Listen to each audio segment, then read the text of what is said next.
Welcome back to TCT 2018.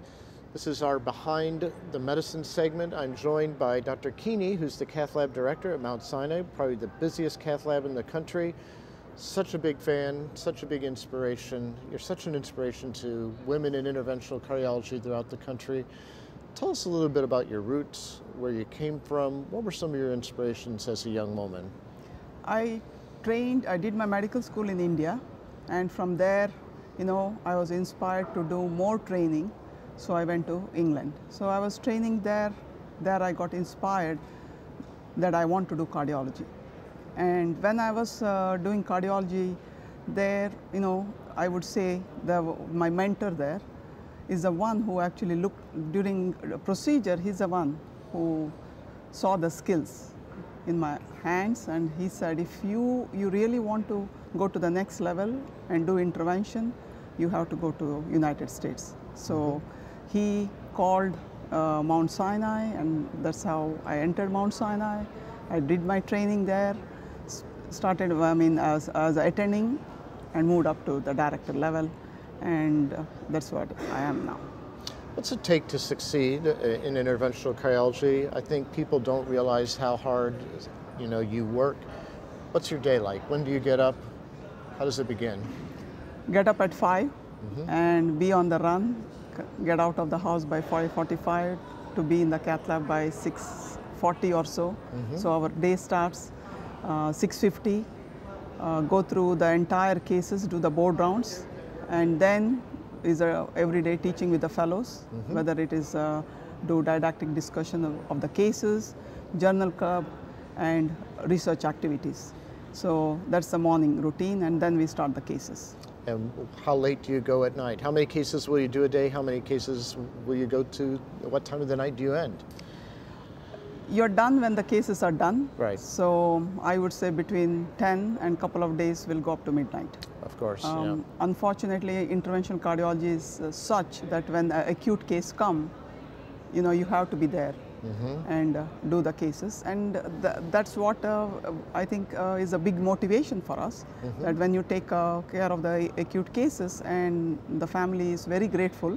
Absolutely. And it's the same thing, success begets success, and you want to keep doing more for this patient. If you had a few words to say to a woman who wanted to go into interventional cardiology, look into the camera and tell her what you would say.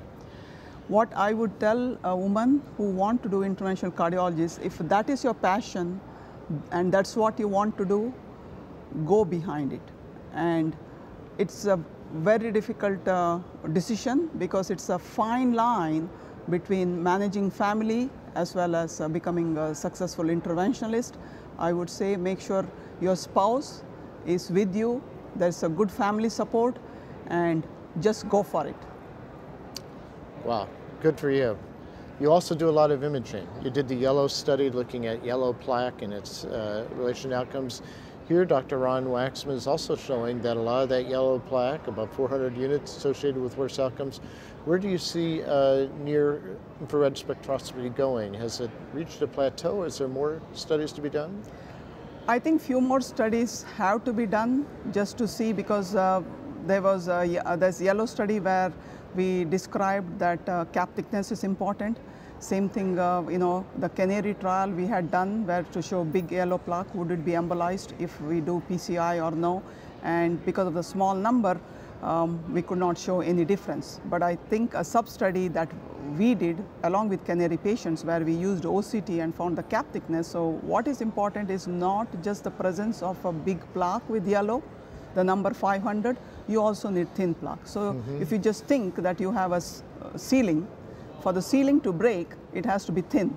Right. If the cap is thick, that's not going to happen. Exactly. So I think it's a couple more studies, but I think we will get there to see what is called the so-called vulnerable plaque, which is the plaque, not the positive remodeled plaque.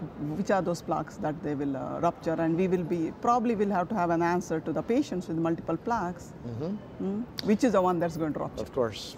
So we talked about you as a clinician, your research as an educator. Today you talked about the apps, the planet of the apps that you're introducing. Talk to us a little bit about distributing free educational tools to interventional cardiologists. So another passion about what I have and what I would like to do is disseminate the knowledge that I have. Not just the knowledge, the big difference with interventional cardiology is teaching the skills. So I have acquired some skills and I want to make sure other people also get that skills. So everything is becoming education through digital technology, and you want to go global. You know, I cannot travel, but at least people can know how you are able to learn from a person who has learned the skill. I think that is where we decided that let's go use the technology, the digital technology, go global, use the media to do these apps. And you have seen the way great. Yeah, this looked great. You know, you showed the kind of bifurcation you're dealing with. You guys say, here are the wires, here's the technique. It was spectacular. Well, Dr. Kini, thank you for joining us. Such an inspiration as a clinician, researcher, educator. Thank you for all you do for your patients, but also thanks for being such a great inspiration for women. And thanks to all of you for joining us here live from TCT 2018. Thank you.